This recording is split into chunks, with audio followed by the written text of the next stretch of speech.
إنك حميد مجيد نحمده ونصلي على رسوله الكريم أما بعد أعوذ بالله من الشيطان الرجيم بسم الله الرحمن الرحيم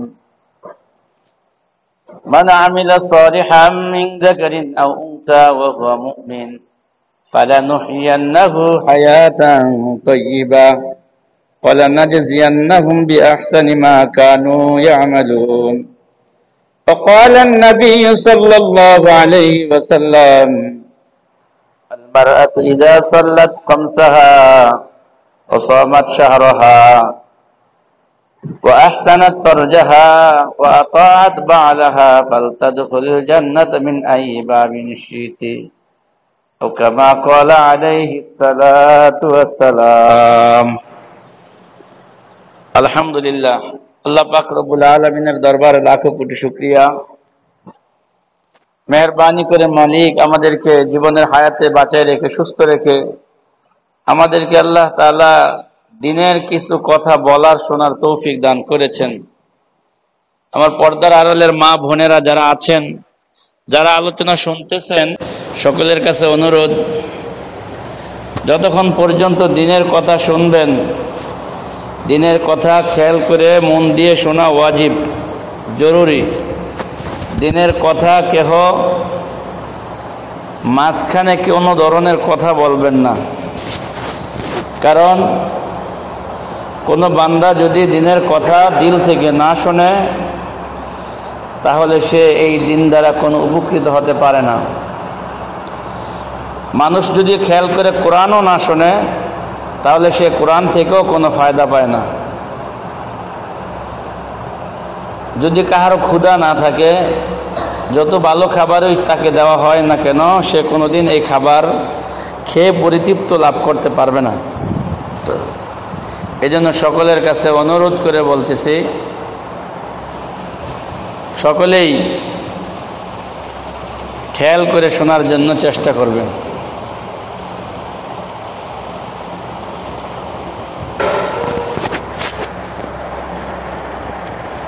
আল্লাহ রব্বুল আলামিন এই দুনিয়ার জমিনের মধ্যে আমাদেরকে মানব রূপে সৃষ্টি করেছেন। কেহ নর, কেহ নারী। ইসলাম তিন ধরনের মানুষের ওপর প্রযোজ্য: পুরুষ, মহিলা, বাচ্চা। যদি দুনিয়ার জমিনের মধ্যে শুধু পুরুষরাই দিন শিখে তাহলে সমস্ত মানুষের তিনের একাংশ দিন শিখল। যদি নারীরা দিন না শিখে এই দিন অসম্পূর্ণ থাকবে। যদি বাচ্চাদেরকে দিন না শেখানো হয় তাহলে এই দিন অসম্পূর্ণ থাকবে। এজন্য দিনের সকলেই শিখতে হবে। পুরুষ মহিলা উভয় দিনের হকদার। আল্লাহর নবী যেরকমভাবে পুরুষদেরকে শিক্ষা দিতেন, ঠিক এমনিভাবে পর্দার আড়াল থেকে মা বোনদেরকেও শিক্ষা দিয়েছেন। আল্লাহর নবী দুনিয়া থেকে যাওয়ার পরে সবচেয়ে বড় হাদিসের বিশারদ ইমাম ছিলেন হযরতে আয়েশা সিদ্দিকা রাদিয়াল্লাহু তাআলা আনহা। এজন্য দিনের কথা শুধু পুরুষের জন্য নয়, দিনের কথা পুরুষ এবং মহিলা উভয়ের জন্য। আল্লাহ তাআলা কোরআনের মধ্যে এই কথা বলেছেন, সূরা নাহল, মান আমিলা সালিহাম মিন যাকারিন আও উনসা ওয়া হুয়া মুমিন ফালানুহইয়ান্নাহু হায়াতান তাইয়্যিবা। যে পুরুষ হোক নারী হোক, যে দিনের কাজ করবে, পুরুষ চাই নারী, যে হোক, যদি সে দিনের কাজ করে, আল্লাহ পাক ঈমান আনার কারণে, দিনের কাজ করার কারণে, আমল করার কারণে উত্তম জীবন তাকে আল্লাহ দান করবেন। আল্লাহ তাআলা যেটারে উত্তম জীবন বলছেন, ওই জীবনটা তো কত সুন্দর হতে পারে এটা বলার আর কোনো অবকাশ রাখে না। আল্লাহ তাকে উত্তম জীবন দান করবেন। উত্তম জীবনটা কি, এটা নিয়ে মুফাসসিরিন কেরাম 5টা ব্যাখ্যা করেছেন। তো আমি বলবো যে দিন শিখতে হবে পুরুষ এবং মহিলা এবং বাচ্চা উভয়কে, সবাইকে, সবার দিন শিখতে হবে। এক শ্রেণীর মানুষ দিন শিখবে, আরেক শ্রেণীর মানুষ দিন শিখবে না, এর দ্বারা দিন কামেল ও মোকাম্মেল হবে না। দিন কামেল এবং মোকাম্মেল হওয়ার জন্য শর্ত হলো সকলেই দিনের বাহক, সকলেই দিনের দ্বারক বাহক হতে হবে। এটাই একমাত্র দিনের উদ্দেশ্য।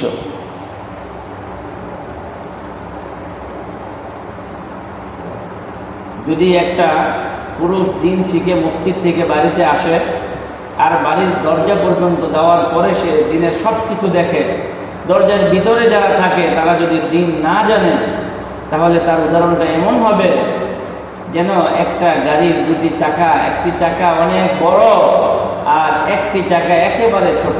একজনের দিন শিখলো অনেক কিছু আর আরেকজনে কিছুই দিনের ব্যাপারে অনুধাবন করলো না, তো কি হবে? ওই গাড়ি কোনোদিন চলতে পারবে না। এক চাকা অনেক বড়, আরেক চাকা একেবারে ছোট। একজনের দিনের অনেক উচ্চ শিক্ষিত হয়েছে আর আরেকজনের ঘরের মধ্যে দিন নাই, তাহলে এই দিন নিয়ে সে কখনো সামনের দিকে এগোতে পারবে না, বরং এটা ঘুরতে থাকবে। দরজা পর্যন্ত তার দিন যাবে, ভিতরে ঢুকবে না। আমার মা বোনেরা,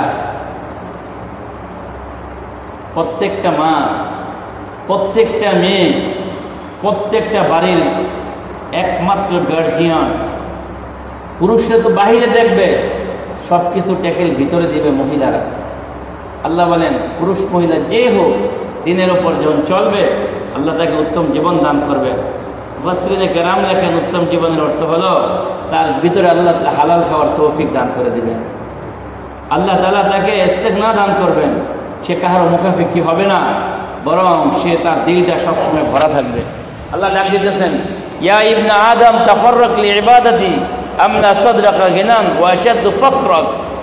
হে বনি আদমের সন্তানেরা, পুরুষ মহিলা উভয়কে বলতেছেন, হে আদমের সন্তানেরা, তোমরা আল্লাহর ইবাদতের জন্য সময়কে ফারেক করো, সময়কে ফারেক করো, অবসর করো, তাহলে তোমার হৃদয়, তোমার অন্তরকে আল্লাহ তাআলা দারিদ্রতা মোচন করে ধনীর একেবারে ধনিত্বতা তোমার অন্তরের মধ্যে সান্ত্বনা, প্রশান্তি দান করবে আল্লাহ তাআলা। আর যদি তুমি আল্লাহ তাআলার দ্বীনের জন্য সময়কে ফারেক না করো, বিভিন্ন পেরেশানি, বিভিন্ন ধরনের চিন্তা ভাবনা দিয়া তোমার হৃদয়কে আল্লাহ তাআলা ভরে দিবে, তখন তুমি সারা জীবন চেষ্টা করবা, শান্তির সুখ নীড় খুঁজে পাবা না। কারণ সুখ শান্তির মালিক কে? সুখ শান্তির মালিক একমাত্র আল্লাহ তাআলা। সুখ কোনো মানুষের হাতে নয়, কোনো টাকা পয়সা ধন দৌলতের কাছে সুখ নয়, সুখ আল্লাহ তাআলার হাতে। আমার মা বোনেরা, রব্বুল আলামিন এই দুনিয়ার জমিনের মধ্যে সাহাবায়ে কেরামদেরকে পাঠাইছেন দিনের দ্বারক বাহক হিসেবে। সাহাবারা যেমন পুরুষ ছিল এরকম মহিলাও ছিল। হযরত আয়েশা সিদ্দিকা রাদিয়াল্লাহু তাআলা আনহা রাসূলকে বলেন, ইয়া রাসূলুল্লাহ, আপনারা তো জিহাদে যান, অনেক পুরুষেরা মসজিদে জুমার নামাজ আদায় করতে যান, ওয়াজে মাহফিলে যান, আমরা তো মহিলারা ভিতরে থাকি, আমরা তো এই সওয়াবগুলি পাই না। রাসূল বলেন, যারা সেই জায়গায় যায়, যারা জুমায় যায়, যারা জামাতে যায়, যারা জিহাদে যায়, তাদের যত প্রয়োজন আছে তোমরা তৈরি করে দাও, তাহলে ওরা জিহাদের ময়দানে গিয়ে যেই সওয়াব পাবে, তুমি তাদের তৈরি করে দেওয়ার কারণে আল্লাহ তোমার আমলনামায় সেই সওয়াব দান করে দেবে। এই জন্য দিনের কাজের ব্যাপারে তাআওয়ানু বিল বিররি ওয়াত তাকওয়া ওয়া লা তাআওয়ানু আলাল ইসমি ওয়াল উদওয়ান। আল্লাহ তাআলার দিনের জন্য মানুষকে সাহায্য করা, সহযোগিতা করা, চাই সে নিজের ভাই হোক, নিজের স্বামী হোক, নিজের সন্তান হোক, দিনের জন্য তাকে আল্লাহর রাস্তায় পাঠানো, মসজিদে তৈরি করে দেওয়া, মানুষকে দিনের প্রতি দেওয়া, এটা মহিলাদের কর্তব্য। জিজ্ঞেস করা হয়েছে,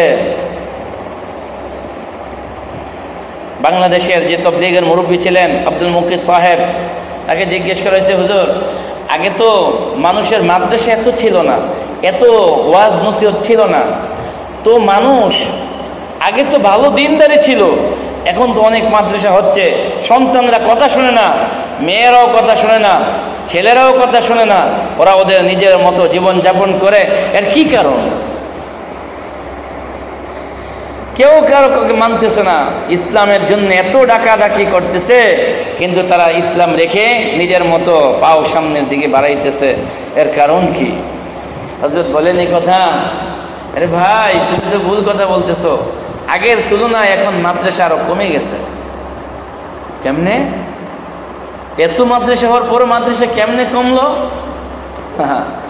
বলতেছে, ভাই আগে যে মাদ্রাসাগুলি ছিল জানো, এখন তো তোমার বিল্ডিং এর মাদ্রাসা বানাইতেছে, এখন তো বিল্ডিং এর মসজিদ বানাইতেছে, এখন তো ওয়াজ নসিহত করতেছে, কিন্তু মাসে মাসে, সপ্তাহে না, বাৎসরিক বলতেছে, করতেছে ওয়াজ নসিহত।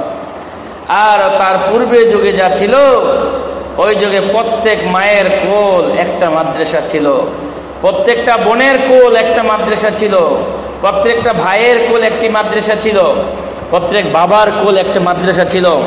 ভাই কোলে নিতেন, তাকে দ্বীনের কথা শোনাইতেন, ভাই কোলে নিয়ে তাকে সত্য কথা শিখাইতেন, রসুলের ভালোবাসা শিখাইতেন। বোন কোলে নিতেন, তাকে রসুলের গুণগান শোনাইতেন। আদিবু আউলাদাকুম খামসু, আদিবু আউলাদাকুম, তোমার সন্তানকে আদব শিক্ষা দাও।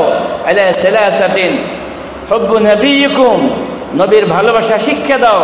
ও হুব্বু আহলি বাইতিহি, নবীর আহলে বাইতের সাহাবীদের ভালোবাসা সন্তানদেরকে শিক্ষা দাও।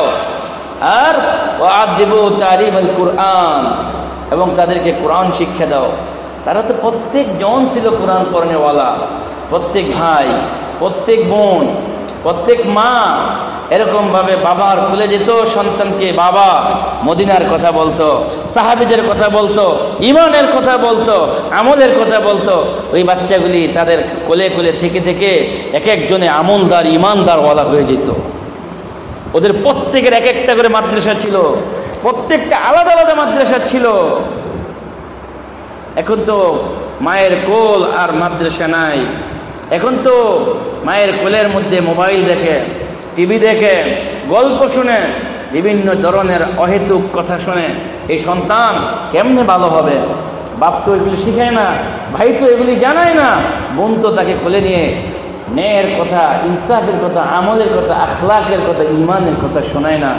সে তো দুনিয়ার বিভিন্ন কাজকর্মের কথা শোনায়, সে তো বিভিন্ন দুনিয়ার লোভ লালসার কথা বাচ্চাকে শিক্ষা দেয়।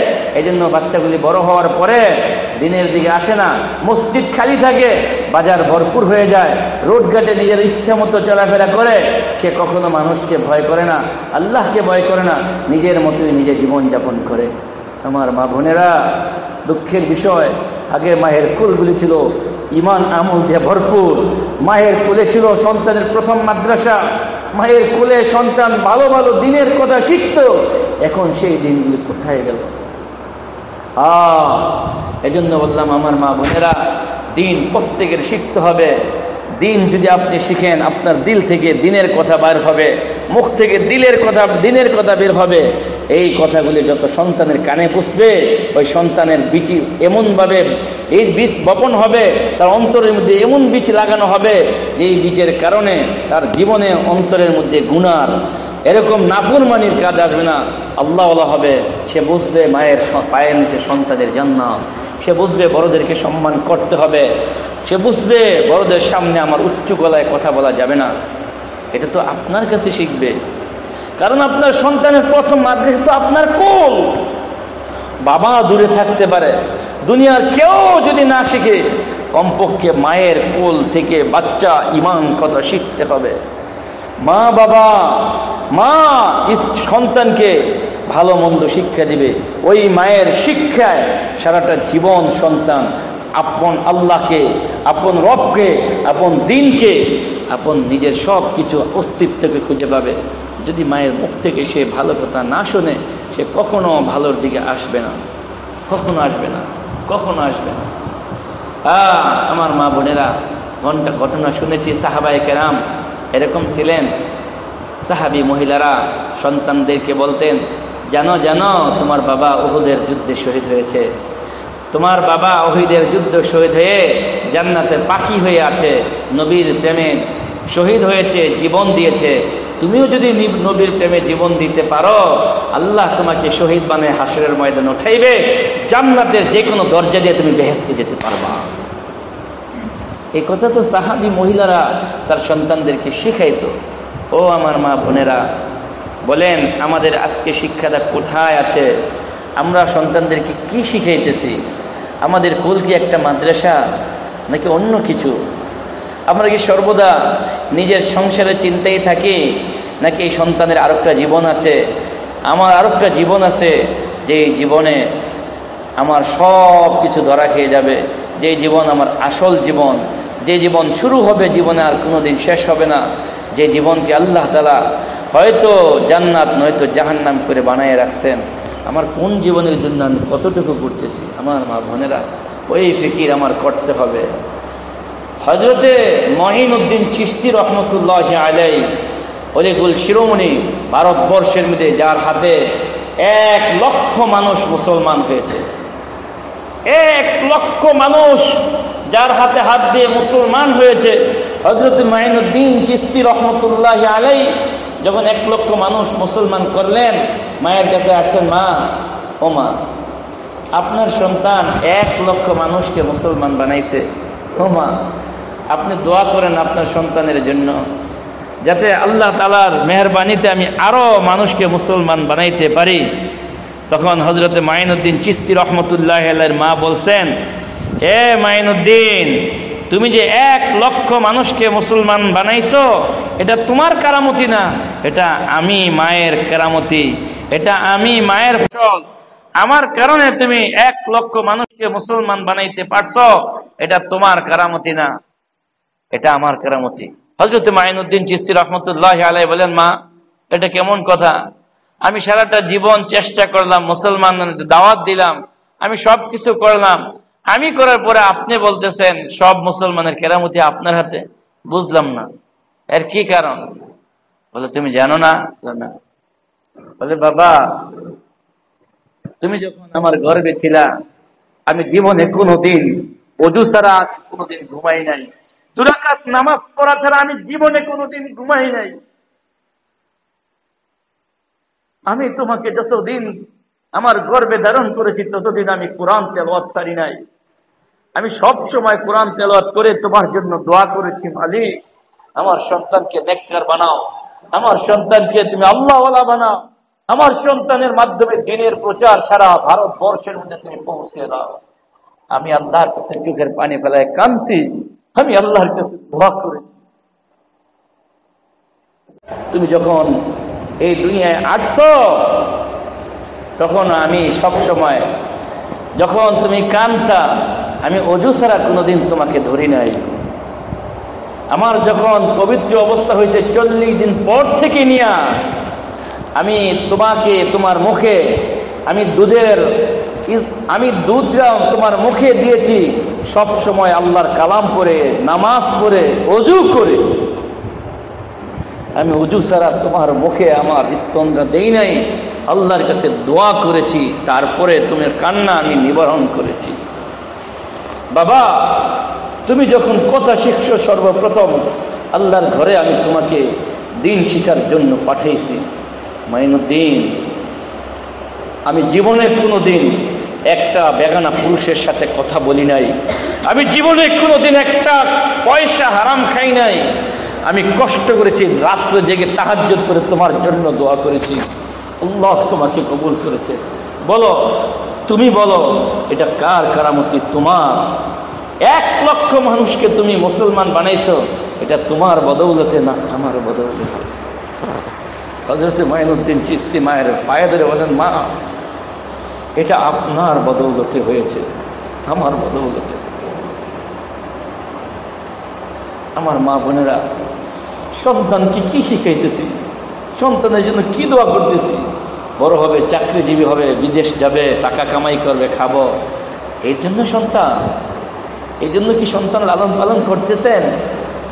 আপনার মনে তো থাকবে এই কথা, যেদিন আমি কাফনের কাফন পরব, যেদিন আমি মসজিদের খাটে উঠব, সেদিন যেন আমার সন্তান আমার লাশটা কাঁধে নিয়ে গুরুস্থানের দিকে যায়, শেষ জানাজার নামাজটা যেন আমার সন্তান আমাকে পড়ায়, যেদিন আমাকে কবরে রেখে সবাই চলে আসবে। মানুষ নিজের মতো করে বাড়ির দিকে যাবে, আমার সন্তান যেন কবরের পাশে দাঁড়িয়ে উপরের দিকে খোলা মাঠে আল্লাহ তাআলার কাছে দোয়া করুন, মালিক, রব্বির হামহুমা কামা রাব্বায়ানি সগীরা, আল্লাহ, আমার বাবাকে, আমার মাকে তুমি মাফ করে দাও। তারা যেভাবে ছোটকালে কোলো করে আমাকে এরকম সুন্দর করে লালন পালন করেছে, আমাকে ধোয়া মুছায়া আমাকে লালন পালন করছে, আদর যত্ন করেছে, মালিক, তুমি এমনি ভাবে আমার মাকে আমার বাবাকে কবরের মধ্যে লালন পালন করিও খোদা। এটা হলো সন্তানের একমাত্র চাওয়া আপনার কাছে। আপনি সন্তানকে তো এত কষ্ট করে দুনিয়ায় জন্ম দিয়েছেন, তার মাধ্যমে আল্লাহর কাছে মুক্তি পাবেন, তার মাধ্যমে শেষ জানাটুকু পাবেন, তার মাধ্যমে তার কাঁধে চড়ে চড়ে আপনি কবরের দিকে যাবেন। সবাই যখন চলে আসবে আপনার কবরের দিকে তাকায়া 2 ফোঁটা চোখের পানি ফেলায়া আল্লাহ দরবারে দোয়া করবে। সন্তান তো এই জন্য। আপনার নিয়ত কি বলেন? আপনি কি নিয়ত করে বসে আছেন? এই দুনিয়া কাকে দিয়ে যাবেন? কে খাবে এই দুনিয়ার দ্বন্দ্বউলতের সম্পদ? একদিন কালো চুল সাদা হয়ে যাবে, চোখের আবা আবছা পড়ে যাবে, হাত টান হাতগুলি নরম হয়ে যাবে, কানে কম শুনবে, কথাবার্তা মনে থাকবে না, বৃদ্ধ অবস্থায় জিন্দেগি যাপন হয়ে যাবে। আপনি কি ভাবছেন কোনোদিন একদিন নতুন শাড়ি পরে শ্বশুর বাড়ি আসছেন, আরেকদিন নতুন কাফন পরে আল্লাহর দরবারে যাবেন? আপনি ভাবছেন কোনোদিন? দুটোই নতুন হবে। একটা হলো বাপের ঘর থেকে বিদায়, স্বামীর ঘরে আলিঙ্গন, আরেকটা হলো স্বামীর ঘর থেকে বিদায়, আল্লাহর দরবারে আলিঙ্গন। আল্লাহর দরবারে যাওয়ার জন্য কি প্রস্তুতি নিয়েছেন? কেমন ছিল সাহাবায়ে কেরামের জিন্দেগি? কেমন ছিল মহিলা সাহাবাদের জীবন? নিজেকে একটু প্রশ্ন করেন। হযরত ওমর ফারুক রাদিয়াল্লাহু তাআলা আনহুর জামানায় হযরত ওমর ফারুক রাত্রের বেলায় বিভিন্ন মানুষের কাছে ঘরে ঘরে গিয়ে তালাশ করতেন, কে কষ্টে আছে, কে কোন অবস্থায় আছে তালাশ করতেন। তো হযরত ওমর ফারুক একদিন এক ঘরের এক বস্তির চতুর্দিকে বাগান, ওই বাগানের পাশ দিয়ে একটা ঘরের বস্তির বনের মধ্যে গিয়ে দেখতেছে কথা শোনা যায়। আরে গভীর রাত্রে কার কথা শোনা যায়? হযরত ওমর ফারুক সেখানে গিয়ে দেখেন সেখানে তার বাপের মায়ের আরেকটা মেয়ে কন্যা সন্তানের কথা শোনা যায়। বাপ বলতেছে গাভী দহন করেছি, অল্প দুধ হয়েছে, এই দুধ বিক্রি করলে আমাদের সংসার চলবে না। মেয়েকে ডাক দিয়ে বলতেছে, মা তুমি একটু পানি নিয়ে আসো, 1 লিটার পানি এই দুধের সাথে মিশাই দেই, তো একটু দুধ বাড়বে, তো আমরা এই দুধগুলি বিক্রি করে আমরা খাবো, আমরা লাভবান হব। মেয়ে বলতেছেন, বাবা কি বলতেছেন? এই কথা তো ওমর শুনলে আপনাকে মেরে ফেলবে, এই কথা তো হযরতে ওমর শুনলে আপনাকে খতম করে ফেলবে। তখন ওই বৃদ্ধ বাবা বলতেছে, আরে মেয়ে তুমি কি বোকা নাকি? ওমরের দরবার কত দূরে মদিনায়, আর আমরা কই একজন জঙ্গলার মধ্যে থাকি, জঙ্গলের মধ্যে ওমর আসবে কোত্থেকে, সে শুনবে কোত্থেকে? অথচ ওই মুহূর্তে হযরতে ওমর রাদিয়াল্লাহু তাআলা ঘরের পিছনেই দাঁড়ানো ছিলেন, তার গোলাম সহ সেখানেই সে ছিলেন। মেয়ে বলতেছেন, বাবা ও বাবা তুমি কি শুধু ওমরকেই ভয় পাও? তুমি ওমরের চোখে ফাঁকি দিতে পারো, ফাইনাল্লাহ, তাকে আল্লাহর চোখে কেমনে ফাঁকি দিবা? যে আল্লাহ তোমাকে বানাইছে, যে আল্লাহ আমাকে বানাইছে, যে আল্লাহ জীবন দিল আমাদেরকে, তুমি ওমরের চোখে ফাঁকি দিতে পারবা? বাবা আল্লাহ কোথায় যাবে? আল্লাহর সামনে তুমি কি জবাব দিবা বাবা? মেয়ের কথা শুনে বাবা হতভম্ব হয়ে গেছে। হযরত ওমর ঘরের পিছন থেকে যখন এই কথা শুনলেন, তার মাথা চক্কর খেলে তিনি দৌড়ে বাড়িতে গেলেন। বাড়িতে গিয়ে তার সন্তান হযরত ইসলামকে সাথে নিয়ে, আব্দুল্লাহকে সাথে নিয়ে আসলেন। আব্দুল্লাহ চলো। নিজের স্ত্রীকে বললেন, হে আদরের স্ত্রী, তোমার সন্তানের মেয়ে ঠিক করেছি, তার বিবাহ দিব। আরে তার বিবাহ দিব রাত্রের বেলা? হ্যাঁ। কোথায়? ওই জঙ্গলের মধ্যে একজন ছোট কুটিরের মধ্যে থাকে একটা দরিদ্র পরিবার, ওই পরিবারের এক মেয়ে আছে, ওর তাকওয়া, ওর আল্লাহ ভীতি দেখে, ওর দিনের জজবা দেখে আমার দিল ঠান্ডা হয়ে গেছে। ওর সাথে আমার ছেলে আব্দুল্লাহ, সিংহাসনে বাদশার ছেলে শাহজাদার বিবাহ হবে, ওকেই আমার পুত্র বধূ করে আমি আমার ঘরে আনতে চাই। বলে কে? বলে এখন সময় নেই তোমাকে বলার, আমার এখন যেতে হবে সেই জঙ্গলায়, তাড়াতাড়ি আব্দুল্লাহকে সাজায় দাও। ঘুম থেকে উঠায় আব্দুল্লাহকে হযরত ওমর রাদিয়াল্লাহু তাআলা ছুটছেন সেই জঙ্গলের দিকে। জঙ্গলায় গিয়ে সেই ঘরের দরজার মধ্যে টোকা দিছেন, কে আছো? বলে কে আপনি? বলে আমাকে চিনো না, আমি আব্দুর রহমান। আব্দুর রহমান? কে আব্দুর রহমান? তুমি চিনো না? আমার নাম ওমর ফারুক। আচ্ছা জাপান, আপনি এখানে এত রাত্রে? বলে হ্যাঁ, আমি তোমার মেয়ের বিবাহের প্রস্তাব নিয়ে আসছি। আরে কি বলেন আপনি, কি বলতেছেন এগুলো? আমি যে একটা হত দরিদ্র মানুষ, আপনি তো খলিফাতুল মুসলিমিন মুহাম্মদুর রাসূলুল্লাহর পরে ইসলামের এত জয় জয়কার সারা দুনিয়ার মধ্যে ইসলামের প্রচার করেছেন, আপনাকে দেখলে তো একটা মানুষ থরথর করে কাঁপতে থাকে। ওই আপনি, আমি কোথায়? আপনার সাথে তো আমার কখনোই যায় না, আমি কেমনে আমি আপনার সামনে যাব? বলে না না, মানুষের বিচার কোনোদিন তার টাকা পয়সা সিংহাসন দ্বারা হয় না। মনে রাখিও, মানুষের সম্পর্ক হবে দিনের সম্পর্ক, মানুষের সম্পর্ক হবে আমলের সম্পর্ক, ইমানের সম্পর্ক। এটা হলো আসল সম্পর্ক। আমি তোমার মেয়ের ইমান দিনদারি দেখেছি, আজ রাত্রে আমি দেখেছি তার কত বড় আল্লাহ ভীতি তার ভিতরে আছে। এটা দেখে আমি তাকে পছন্দ করেছি, আমার পুত্রবধূ হিসেবে তাকেই বিবাহ দিই। আমার মা বোনেরা, ওই মেয়ে কত বড় আল্লাহওয়ালা বুজুর্গ, দিনের জন্য কি মেহনত করেছেন, ইসলামকে কেমনে শিখেছেন, কেমনে জেনেছেন, কেমন ছিল তার জিন্দেগি, কেমন ছিল। উহুদের যুদ্ধের ঘটনা সকলেরই জানা আছে। যখন শুনেছি এক মহিলা নবী মুহাম্মদুর রাসূলুল্লাহ জিহাদে যাবে, রাসূলকে বলেন, ইয়া রাসূলুল্লাহ, আমার ছোট একটা বাচ্চা আছে, বাচ্চাটাকে আপনার সাথে নিয়ে যান। বলে কেমনে নিয়ে যাব তোমাকে? ও বাচ্চা মানুষ, আমি কি করবো? ইয়া রাসূলুল্লাহ, যখন কাফেররা আপনাকে তীর মারবে, ওই তীর মারলে ওই তীরের আঘাতটা যেন আপনার গায়ে না পড়ে, প্রত্যেকটা তীরের আঘাত যেন আমার এই ছোট শিশু বাচ্চাটার উপর পড়ে। ওকে আপনার ডাল হিসাবে ব্যবহার করিয়ে, ওকে আপনার ডাল হিসাবে ব্যবহার করিয়ে, ওর গায়ে তীর লাগবে। আমার সন্তান চাই না, আমি আপনাকে চাই ইয়া রাসূলুল্লাহ। আমার মা বোনেরা, দিনের প্রতি মুসলমানের সাহাবীরা কেমন জজবাওয়ালা ছিলেন। যখন উহুদের যুদ্ধ শেষ হয়ে গেছে, শুনছেন নবী মুহাম্মদুর রাসূলুল্লাহ ইন্তেকাল করেছেন, কাফেররা ভুয়া খবর প্রচার করে দিয়েছেন, মহিলা ছুটছেন, মহিলা সাহাবী ছুটছেন, মানুষ বলতেছে তোমার স্বামী মারা গেছে। আরে আমার স্বামীর খবর আমি শুনতে চাই না। বলে তোমার পুত্র মারা গেছে, আমি পুত্রের খবর শুনতে চাই না।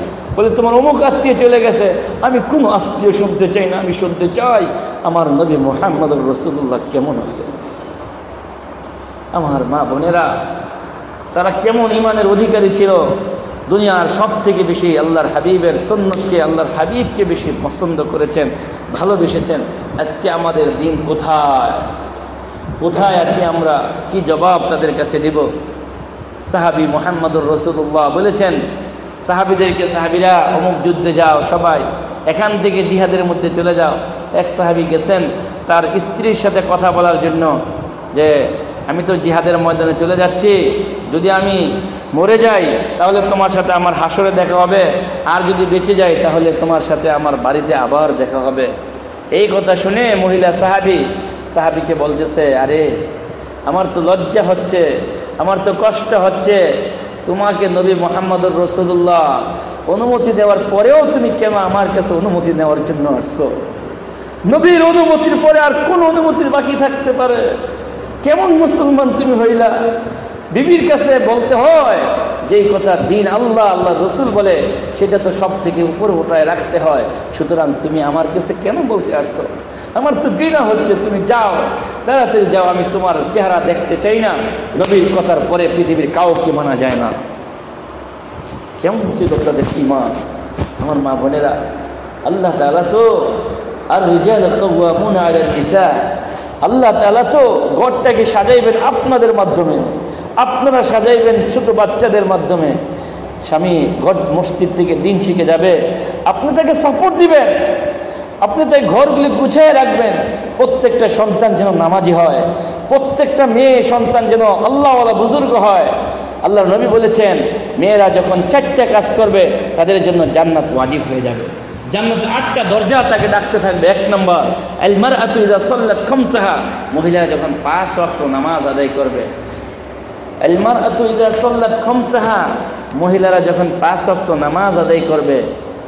আর ওয়াসামাত শাহরাহা, রমজান মাসের রোজা রাখবে। ওয়া আহসানাত ফারজাহা, সে যখন তার ইজ্জত আবরু রক্ষা করবে। ওয়া আতাআত বালাহা, আর নিজের স্বামীর খেদমত করবে। এই চারটা কাজ যে মহিলা করতে পারবে, ফালতাদখুলিল জান্নাতি মিন আইয়ি বাবিন শিতি, রাসূল বলেন জান্নাতের 8টা দরজার যে কোনো দরজা দিয়ে সে জান্নাতে যেতে পারবে। যেই মেয়ে, যেই মহিলা 5 ওয়াক্ত নামাজ পড়বে, রোজা রাখবে, তার ইজ্জত আবরু হেফাজত করবে, আর যদি স্বামীর মালের হেফাজত করে, তো আল্লাহ তাআলা তাকে জান্নাতে যেই কোনো দরজা দিয়ে যাওয়ার পারমিশন দিয়ে দিবে। আমার মা বোনেরা, 4টা কাজ আপনাদের জন্য, 4টা কাজ করতে হবে। 4টা রাসূল হাদিসে, আবু দাউদ শরীফের হাদিস, রাসূল বলেন উত্তম মহিলা তো সে যে রাত্রের বেলায় ঘুমায়, স্বামীর সাথে শোয়ার পরে গভীর রাত্রে যখন হয় তখন ওঠার পরে সে নিজে তাহাজ্জুদে ওযু করে তাহাজ্জুদ নামাজে দাঁড়ায়, তার স্বামীকে জাগায়। যদি না জাগায় তখন তার চোখের মধ্যে পানির ছিটা দেয়। আবার স্বামী যদি আগে ওঠে তাহাজ্জুদ নামাজ পড়ে স্ত্রীকে জাগায়, স্ত্রী যদি না ওঠে তার চোখে পানির ছিটা দেয়। আল্লাহ এই অবস্থা দেখে হাসতে থাকেন। আল্লাহ স্বামী স্ত্রীর মহাব্বত দেখে হাসতে থাকেন। আল্লাহ রাসূল বলেন সে হলো সবচেয়ে শ্রেষ্ঠ স্ত্রী, সে হলো সবচেয়ে শ্রেষ্ঠ মহিলা। আল্লাহ তাআলা তাকে শ্রেষ্ঠ বলে ঘোষণা করেছেন। বলেন আমাদের কোথায় সে আমলগুলি চলে গেল? রাত্র জাগরণ কোথায় গেল? কোথায় কান্নাকাটি গেল? কোথায় আমাদের সন্তানদেরকে আমরা দিনের পথে আনতে হবে, এই কথা কোথায় গেল? মহিলা সাহাবীরা কেমন ছিলেন আর আমরা কেমন হলাম? তারা দিনের জন্য কত মেহনত মুজাহাদা করেছেন, আর আমরা কি করতেছি? আমাদের কি হালত হবে? বলতেছিলাম দিন শুধু পুরুষের জন্য নয়, দিন মহিলাদের জন্য। যদি দিন থাকে, একটা সাধারণ ঘর আল্লাহর কাছে জান্নাতের বাগানে পরিণত হবে। আর যদি দিন না থাকে, তাহলে এত বড় মালিক হওয়ার সত্ত্বেও সে কোনো দিন পাবে না। যত বড় মালিক হোক, সে দিনের ছোঁয়া পাবে না। যদি তার মধ্যে দিন না থাকে, আরাম পাবে না, শান্তি পাবে না, ঘরের মধ্যে অশান্তি দেখা দিবে। সে কথায় কথায় স্বামীর সাথে তর্ক করবে আর বলতে থাকবে জীবনে কোনোদিন তোমার কাছে কল্যাণ পেলাম না। অভিশপ্ত ওই নারী, যেই নারী কথায় কথায় তার তর্ক করে, কথায় কথায় স্বামীর ভুল ধরে, স্বামীর ঘরকে গুছায় রাখে না, অনুমতি ছাড়া তার মাল ব্যবহার করে। এটা হলো সবচেয়ে নিকৃষ্ট ধরনের নারীর হালত। আল্লাহ রাসূল বলেন যদি আল্লাহর পরে কাউকে সেজদা করার কথা আমি বলতাম হে মহিলারা তোমরা তোমার স্বামীকে সেজদা করো, হে মহিলারা তোমরা তোমার স্বামীকে সেজদা করো। আর পুরুষদেরকেও বলি, একটা মেয়ে তার বাপের ঘর ছেড়ে আসছে অনেক কষ্ট মুজাহাদা করে, সুতরাং তাদের সাথে অত্যাচার করা যাবে না। মিষ্টি মিষ্টি ভাষায় তাদের সাথে কথা বলতে হবে, তাদের সাথে এরকমভাবে তাদের চাহিদার জন্য যা কিছু প্রয়োজন ঘরের ভিতরে রেখে তাদের ব্যবস্থা করতে হবে। তা না হয় আপনিও আল্লাহর কাছে দায়ী থাকবেন, আপনিও আল্লাহর কাছে ধরা খেয়ে যাবেন। বাদশা রিকশায় উঠছে, রিকশাওয়ালাকে জিজ্ঞেস করতেছে, রিকশাওয়ালা তুমি যে সারাদিন রিকশা চালাও, তোমার কি সংসার চলে? বলে আল্লাহ আপনার থেকে আমাকে অনেক ভালো রাখছে। বাদশাহী কথা শুনে রিকশাওয়ালার উপর খেপে যায়, বেয়াদব, এত বড় সাহস তোমার! তুমি একটা রিকশাওয়ালা হয়ে কেমনে আমাকে বললা যে তুমি আমার থেকে ভালো চলো? তোমার জীবনটা কি বলো তো দেখি। রিকশাওয়ালা বলে, বাদশাহ সাহেব, যদি আল্লাহর দিন থাকে তাহলে কুড়ে ঘরের মধ্যেও আল্লাহ শান্তি দান করে। যদি আল্লাহর দিন থাকে একবেলা খাবে, আরেক বেলা উপোস থেকে আল্লাহর শুকরিয়া আদায় করবে, সেখানেও আল্লাহ ওই দুজনের মাঝখানে শান্তি দিয়ে দিবেন।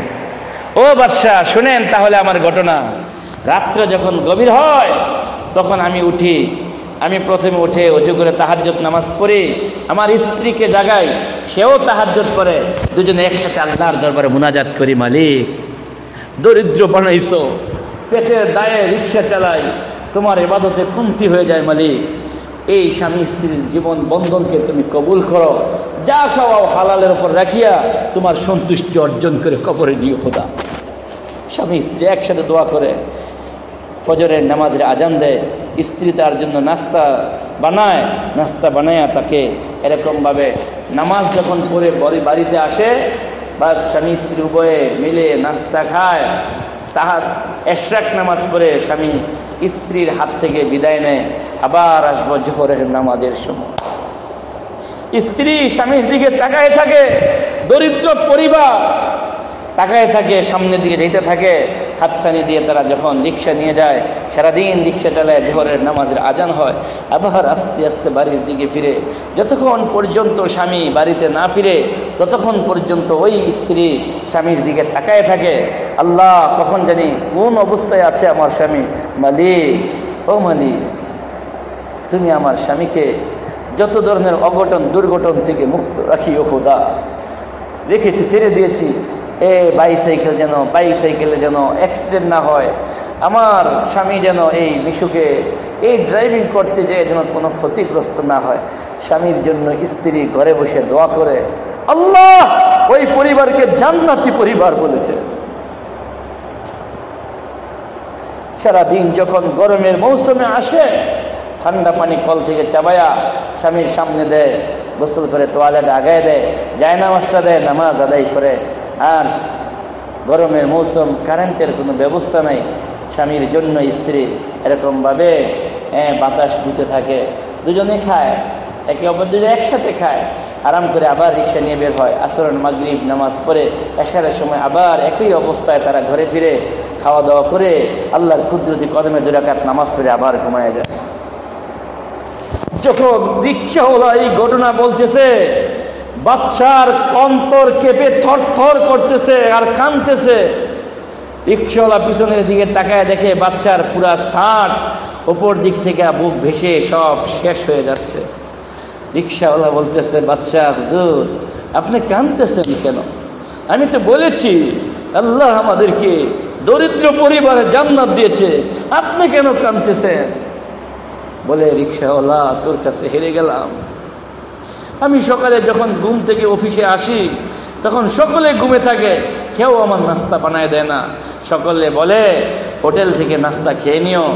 আবার যখন দুপুর হয় আমি হোটেলেই নাস্তা খেয়ে, তারপরে আবার যখন বিকাল হয় আসরের সময় পরে বাড়িতে গিয়ে দেখি সবাই টিভি দেখতে বসে, আমি দোকানে যাই চা পানি খেয়ে যখন রাত্রে ঘরে ফিরি দেখি সবাই যার যার গরমের মধ্যে তারা টিভি দেখার মধ্যে বিভিন্ন মোবাইলের কাজের মধ্যে লিপ্ত আছে। ডায়ান টেবিলের মধ্যে খাবার থাকে, আমি খাবার খাই, কেউ আমার কাছে আসে না। মাঝে মাঝে কাজের মেয়ে এসে আমাকে খাবার দেয়, আমার পরিবারে কেউ আমার কোনো খোঁজ খবর নেয় না। এই জীবন আমার চলতেছে। আমার মা বোনেরা, কোন জীবনটা সুন্দর? যেই জীবনে দিন আছে ওইটা, না যেই জীবনের মধ্যে দুনিয়া আছে সেটা? দুনিয়াওয়ালা জীবন কোনোদিন সুখময় হতে পারে না। হযরতে আয়েশা সিদ্দিকা শিখাই দিয়েছেন, লানা শামসু ওয়ালিল আফাকি শামসুন। হে আয়েশা বলতেন, আমার একটা সূর্য আছে, দুনিয়াবাসীদের যেমন একটা সূর্য আছে, তো দুনিয়াবাসীর সূর্যটা ওঠে ফজরের পরে, আর আমার সূর্যটা ওঠে এশার নামাজের পরে। নবী মুহাম্মদুর রাসূলুল্লাহ, নবীও হযরতে আয়েশাকে এত ভালোবাসতেন। রাসূল সাল্লাল্লাহু আলাইহি ওয়াসাল্লাম বলেন, আয়েশা যে হাড্ডিটা খেয়ে চাবায় নিচে ফালাই দিত, ওই হাড্ডিটা আমি চুষে চুষে ওই জায়গায় খেতাম, এক জায়গার মধ্যে মুখ লাগাইয়া তখন আমরা পানি পান করতাম। এটা হলো ইসলামী জীবন, এটা হলো শান্তিময় জীবন। আমার মা বোনেরা, টাকায় কোনোদিন শান্তি আসে না, বাড়ি গাড়িতে কোনোদিন শান্তি আসে না। শান্তি তো একমাত্র আল্লাহ তাআলার দ্বীনের মধ্যে রয়েছে, আল্লাহর দ্বীনের মধ্যে রয়েছে। আল্লাহ তাআলা হযরত মারইয়ামকে যে দ্বীন শিক্ষা দিয়েছেন, ওই দ্বীনের মধ্যে আল্লাহ শান্তি দিয়েছেন। হযরতে মারইয়াম আলাইহিস সালাম যখন হযরতে মারইয়াম দুনিয়াতে আসলেন, মারইয়ামের মা নিয়ত করলেন, আল্লাহ ও মালিক, আমার পেটে যেই সন্তান আছে এটা যদি আমি কোনো সন্তান হয়, এই মসজিদের খাদেম হিসাবে, বাইতুল মুকাদ্দাস মুসলমানের প্রথম কেবলা ফিলিস্তিনের খাদেম হিসাবে আমি আমার সন্তানকে দান করে দিব। এখান থেকে শিক্ষা নিতে হবে। সূরা আলে ইমরান, ক্বালা রাব্বি ইন্নী নাযারতু মা ফি বাতনি মুহাররারা। আল্লাহ বলেন, হযরত মারইয়ামের মা আল্লাহর কাছে মান্নত করেছেন, মালিক আমার গর্ভে যে সন্তান আছে এই সন্তানটা আমি তোমার রাস্তায় মসজিদের খেদমতের জন্য দান করে দিব। কিছুদিন পরে যখন মরিয়ম দুনিয়াতে আসলেন, মরিয়মের মা যখন প্রসব করলেন, দেখেন একটা কন্যা সন্তান জন্ম দিয়েছেন। ডাক দিলেন, আল্লাহ রব্বি ইন্নী ওয়াজাতু উনসা, আল্লাহ আমি তো একটা কন্যা সন্তান জন্ম দিয়েছি, এই কন্যা সন্তান তো মসজিদের কাজে লাগানো যাবে না। চিন্তা করতেছে, অথচ আল্লাহু আ'লাম বিমা ওয়াজাআত, আল্লাহই তো ভালো জানেন মরিয়ম সন্তান যে ছেলে না মেয়ে এটা তো আল্লাহ ভালো জানেন।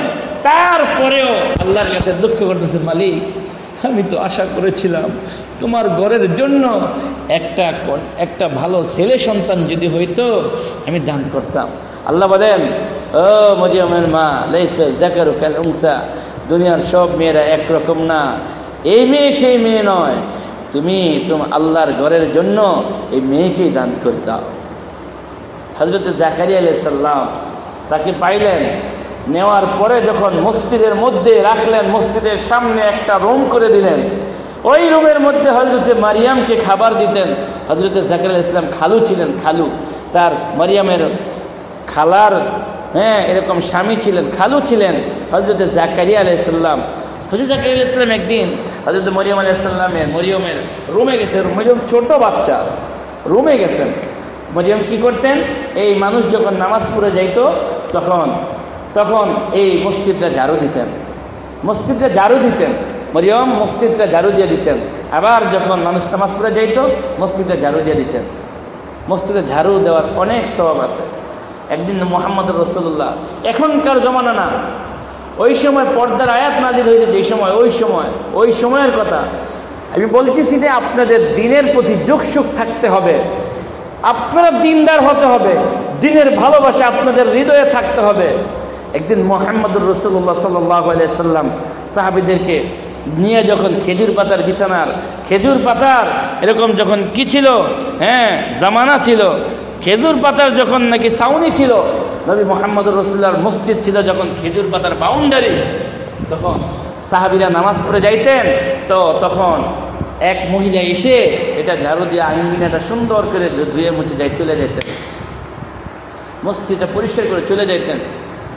মানে মসজিদের বারান্দা, ওই সময় তার মসজিদ ছিল না, খেজুর পাতার উপর যে একটা চাল, আর কিছুই ছিল না, নবীজি সেখানে নামাজ পড়তেন।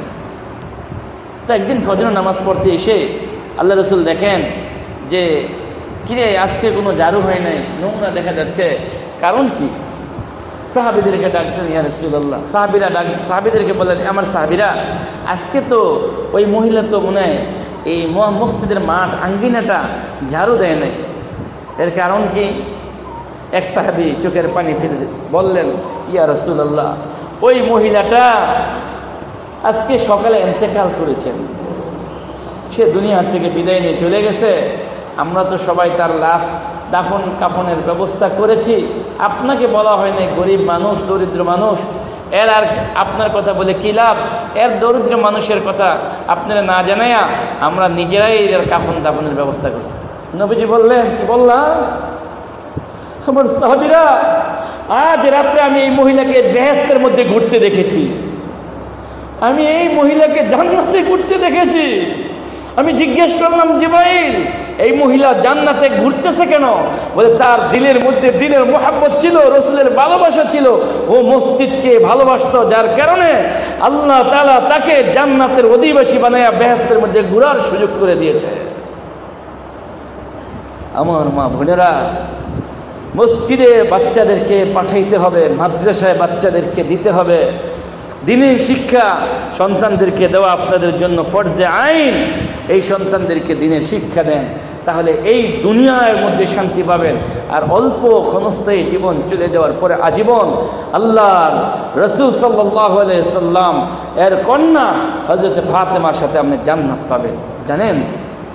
জানেন হযরত ফাতেমা নিজের দুটা সন্তান, কলিজার টুকরা হাসান হুসাইনকে দিনের জন্য কুরবানি দিয়েছেন। হযরতে হাসান আর হুসাইন রাসূল সাল্লাল্লাহু আলাইহি ওয়াসাল্লামের কলিজার টুকরা ছিলেন। হযরতে ফাতেমা ওই দুই সন্তানকেও মৃত্যুর সময় হযরত আলী রাদিয়াল্লাহু তাআলা ফজরের নামাজ পড়ে হযরত আলী রাদিয়াল্লাহু তাআলা বাড়িতে গেছেন।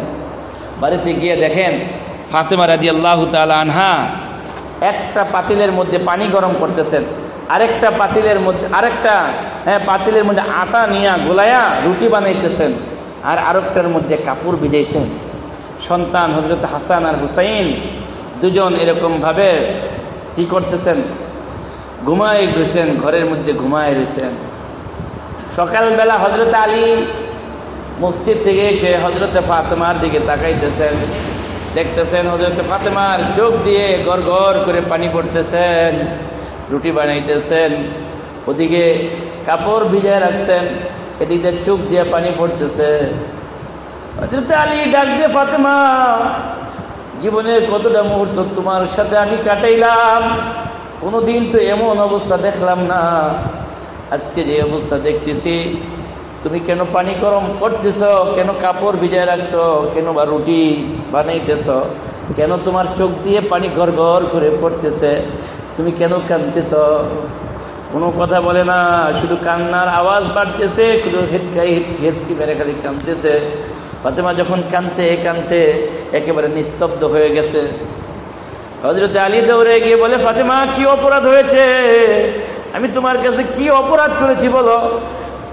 নবী মুহাম্মদুর রাসূলুল্লাহ বলেছেন, ইন্না ফাতিমাতা মুযগাতুম মিন্নি ফামান আযাহু আযাহা আযানি।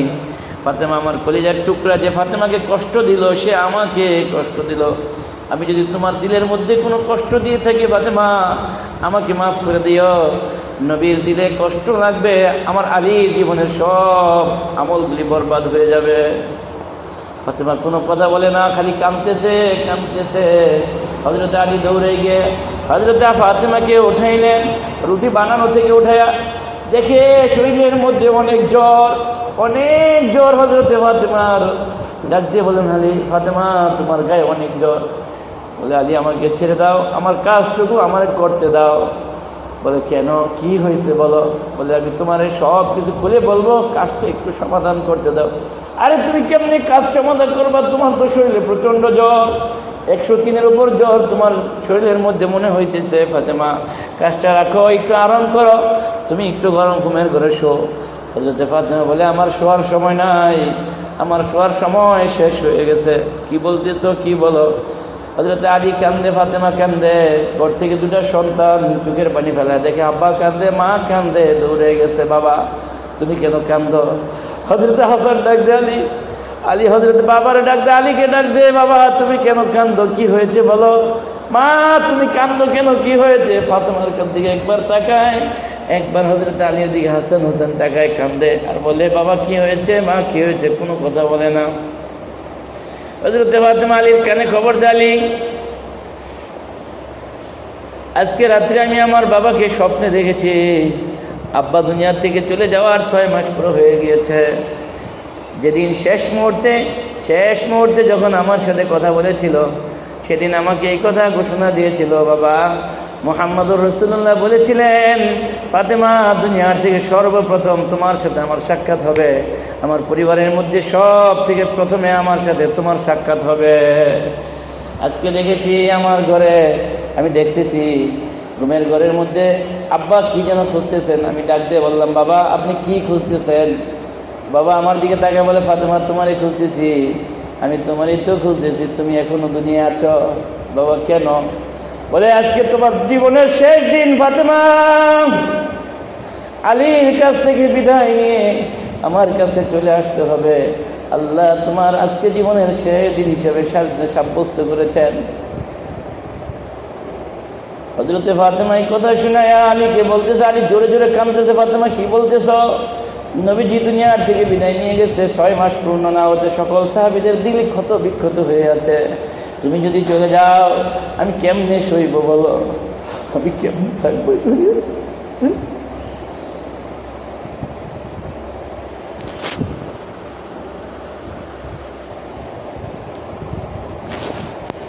হযরত ফাতেমা আলীকে ধরে বলতেছে, আলী আমার কলিজার টুকরা স্বামী, আমি তোমার 3টা কথা বলে যাচ্ছি।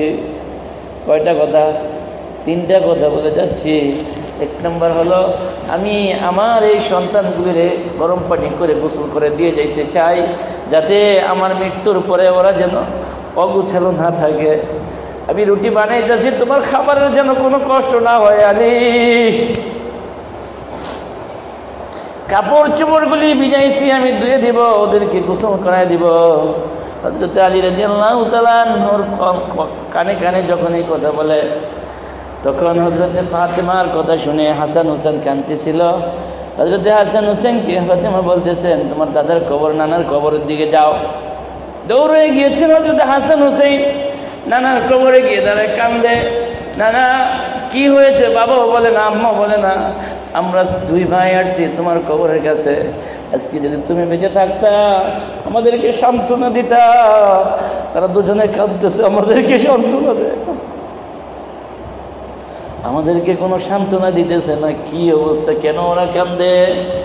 আল্লাহর হাবিব কবর থেকে আওয়াজ বের হয়েছে, হাসান হুসাইন যাও, জীবনের শেষবারের মতো মায়ের চেহারাটা দেখে নাও। বলেন, জীবনের শেষ দিন যদি সন্তান মাকে জোরে ডাক দিয়ে বলে, মা কি হয়েছে? মায়ের কলিজাটা কেমন হয়? বাবা তুমি কাঁদো কেন? মা তুমি কাঁদো? কেমন অবস্থা হবে সেদিন যদি মা শেষ জীবনের শেষ দিন দেখে মাকে, বাবাকে যদি শেষ দিন দেখে, সন্তানের অবস্থাটা কেমন হবে?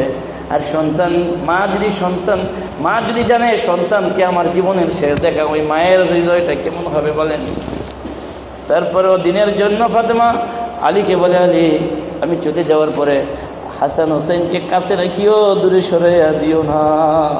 আলী, যেদিন তোমার ঘরে আসছি সেদিন থেকে তোমার খেদমত করতে পারি নাই। আলী রে, যদি কোনো ভুল হয়ে যায় আমাকে স্ত্রী হিসেবে ক্ষমা করে দিও।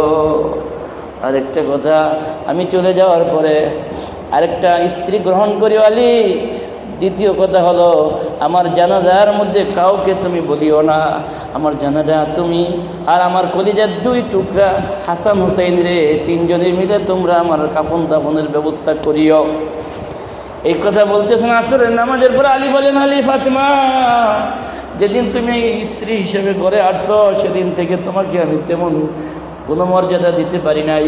দুই বেলা খাবার একসাথে খাওয়াইতে পারি নাই। নবীর কলিজার টুকরা ছিল, আমার ঘরে অভাব ছিল, আমি পারি নাই তোমাকে পেট পুরে দুটো খাবার খাওয়াই।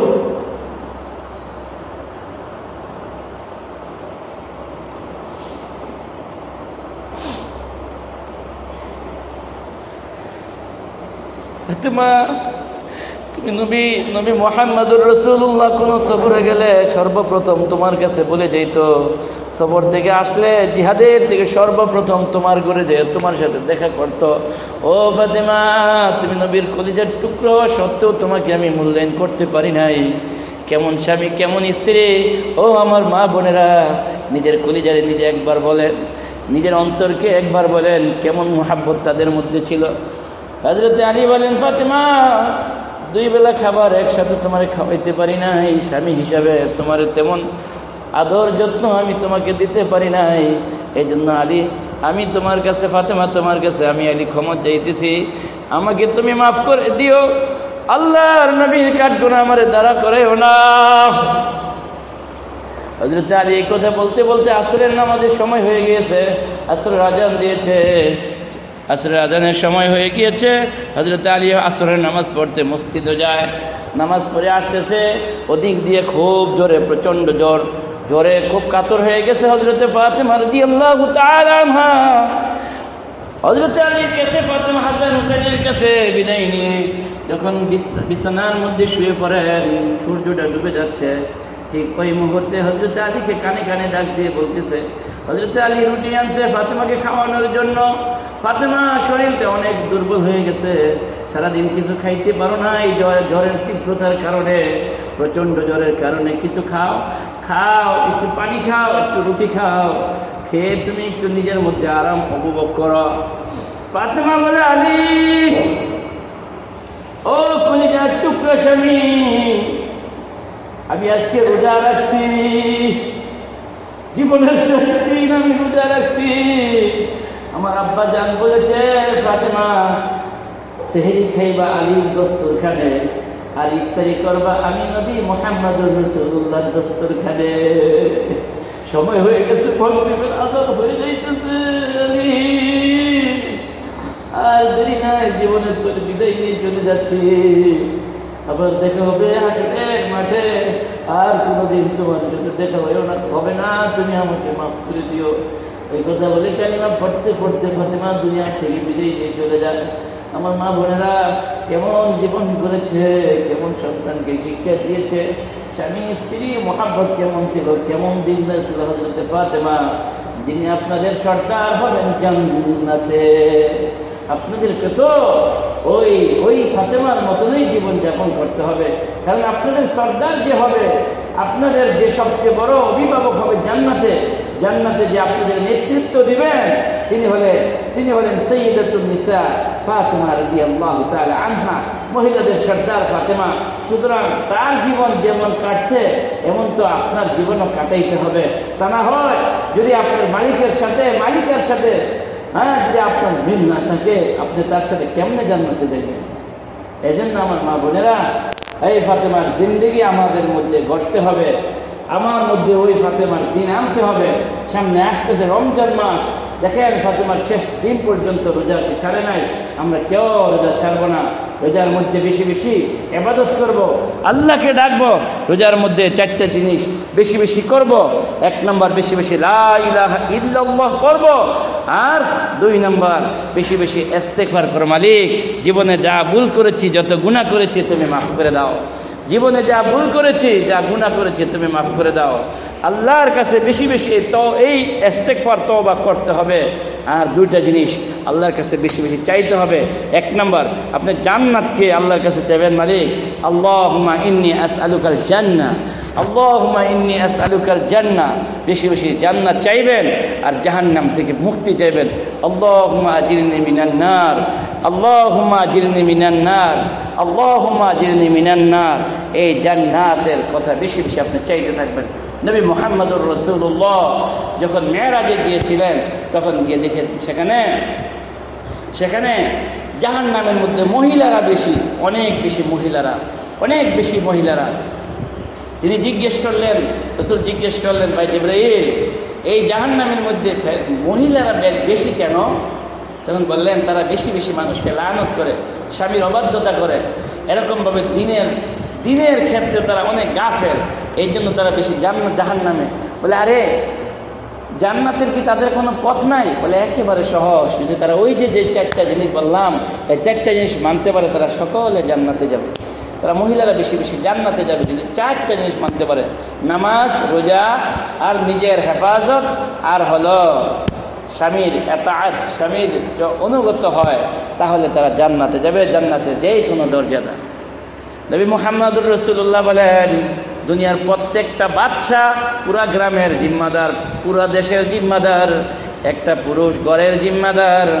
তাকে জিম্মাদারি সম্পর্কে জিজ্ঞেস করা হবে, তোমার স্ত্রীকে কেমনে চালাইছো, তোমার বাচ্চাদেরকে কেমনে চালাইছো।